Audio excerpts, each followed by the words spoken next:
अरे सुनिए बहन जी, ये आपकी बोतल। भैया आप? अरे बहन तू, ये क्या हालत बना रखी है तूने? और ये तू कूड़ा कब से उठाने लगी? क्या बताऊं भैया, मजबूरी है और मजबूरी में मुझे ये सब करना पड़ रहा है। मजबूरी? वो सब छोड़, मम्मी पापा कहाँ हैं? सब ठीक है ना घर पे? कुछ ठीक नहीं है भैया, कुछ भी ठीक नहीं है। एक कार एक्सीडेंट में मम्मी पापा गुजर गए और उसके बाद भैया ने शादी कर ली। भाभी शुरू से मुझे पसंद नहीं करती थी। भैया भाभी ने मिलकर जो प्रॉपर्टी मेरे नाम थी वो सब अपने नाम करा ली और भाभी ने मेरे ऊपर झूठे इल्जाम लगाकर मुझे घर से भी निकलवा दिया। भैया भाभी ने मेरी सारी डिग्रीज भी जला दी ताकि मैं कोई अच्छी जगह जॉब भी ना कर पाऊँ, और इस वजह से मजबूरी में आकर मैं एक कचरा उठाने का काम कर रही हूँ। बहन इतना सब कुछ हो गया, तूने मुझे क्यों नहीं बताया? मेरे को एक बार कॉल ही कर देती, मैं भागा भागा चला आता तेरे पास। तू क्यों भूल गई? तेरा एक बड़ा भाई भी है। भैया कैसे परेशान करती मैं आपको, जब मेरे सगे भाई ने मेरा साथ नहीं दिया तो मैं आपसे कैसे बोलती, किस मुंह से कहती? और मेरे पास तो फोन भी नहीं था, घर से निकालते टाइम भाभी ने मुझसे फोन भी छीन लिया था। मेरे पास ना आपका कोई कांटेक्ट नंबर था और ना ही मुझे आपका घर पता था। मैंने बहुत कोशिश की कि मैं आपको ढूंढूं, लेकिन आप मुझे मिले ही नहीं, इसलिए बस ये सब करना पड़ा। बहन तेरे साथ इतना सब कुछ हो गया और मुझे पता तक नहीं है। ये सब सुनने के बाद मुझे बहुत बुरा लग रहा है तेरे लिए। और अंकल जी कितने अच्छे थे, आंटी जी कितनी अच्छी थी, उन्होंने मेरी कितनी मदद की थी। देख बहन, जो हुआ सो हुआ, लेकिन आज के बाद से ना तुझे ये सब काम करने की जरूरत नहीं है। तू आज से ना मेरे घर पे रहेगी, वहाँ पे तेरी भाभी भी है। मेरी अभी नई नई शादी हुई है, तेरे को अपनी वाइफ से ही मिलवाऊंगा, हनी नाम है उसका, और वो तुझे देखेगी ना बहुत खुश होएगी।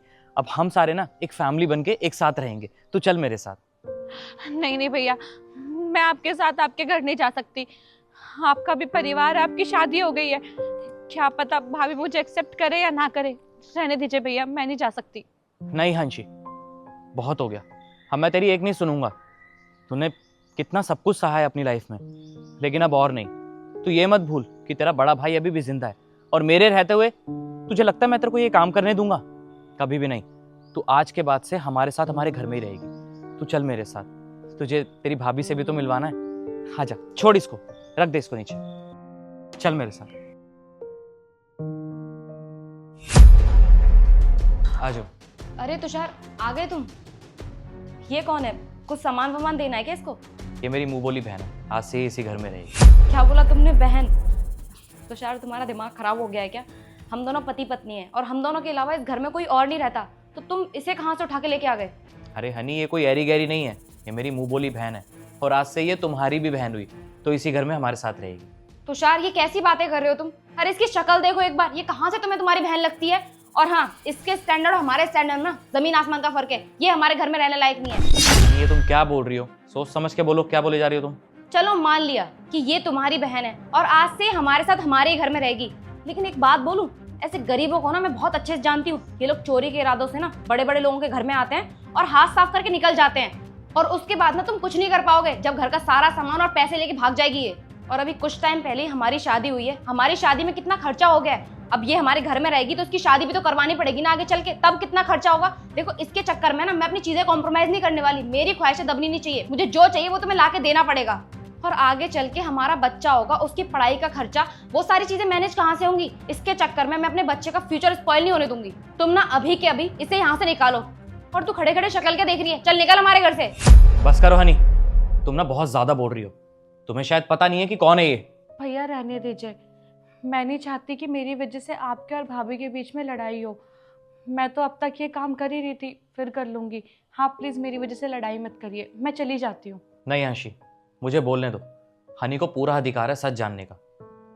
और हनी, तुम्हें पता है, भले ही हमारा खून का रिश्ता ना हो, लेकिन आज मैं जिस भी मुकाम पे हूँ ना, वो सिर्फ और सिर्फ अंशी की वजह से हूँ और इसके घर वालों की वजह से हूँ।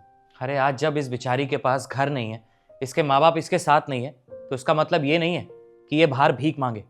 तुम्हें पता है, जब मेरे पास कुछ भी नहीं था ना हनी, मैं काम के लिए दर बदर भीख मांगता था। उस टाइम पे सिर्फ अंशी के पापा ही थे जिन्होंने मेरी इतनी मदद की, जिन्होंने मुझे इस मुकाम पे खड़ा किया। और आज जब मेरी बहन को मेरी ज़रूरत है, तो मैं पीछे कैसे हट सकता हूँ? बताओ मुझे। हनी, जब मेरे पास कुछ भी नहीं था ना, तो इसके पापा ने मुझे पैसे दिए थे ताकि मैं आगे पढ़ सकूं। और तुम किस लाइफस्टाइल की बात कर रही हो? जो आज हमारा लाइफस्टाइल है ना, वो सिर्फ और सिर्फ इनके पापा की वजह से। अगर वो इस दुनिया में नहीं होते ना, तो शायद मैं आज भी काम के लिए इधर उधर भीख ही मांग रहा होता या फिर कोई छोटी मोटी नौकरी कर रहा होता। तो आज जब मेरी बहन को मेरी ज़रूरत है तो मैं इसकी मदद क्यों ना करूं? तुम्हें पता है ये बाहर क्या कर रही थी, किस हालत में थी मेरी बहन? अगर मैं इसको आज ना देखता तो पता नहीं, मुझे तो कभी पता ही नहीं चलता। नहीं हनी, मैं अपनी बहन को इस हालत में नहीं देख सकता। इन्होंने मेरी कितनी मदद की है। तो बस ये मेरा फाइनल डिसीजन है कि आंशी आज के बाद हमारे साथ हमारे घर में ही रहेगी। और तुम बिना सोचे समझे इसको न जाने क्या क्या बोल गई।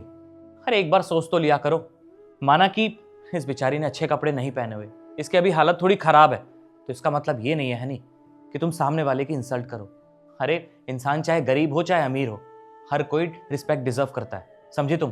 तुषार, मुझे नहीं पता था कि इसकी फैमिली ने तुम्हारे लिए इतना सब कुछ किया है। अगर पता होता तो इतनी बदतमीजी से कभी बात नहीं करती इससे। देखो प्लीज़ मुझे माफ़ कर दो, मुझसे बहुत बड़ी गलती हो गई। मैंने तुमसे जाने अनजाने में कितना कुछ उल्टा सीधा बोल दिया। और तुषार तुम्हारा बड़ा भाई है, तो इस हिसाब से मैं तुम्हारी भाभी हुई ना। तुम्हें किसी भी चीज़ की टेंशन लेने की ज़रूरत नहीं है। तुम आज से हमारे साथ हमारे घर में रहोगी। तुम लोग खड़े क्यों? तुम लोग बैठो ना, मैं तुम्हारे लिए चाय बना कर लाती हूँ।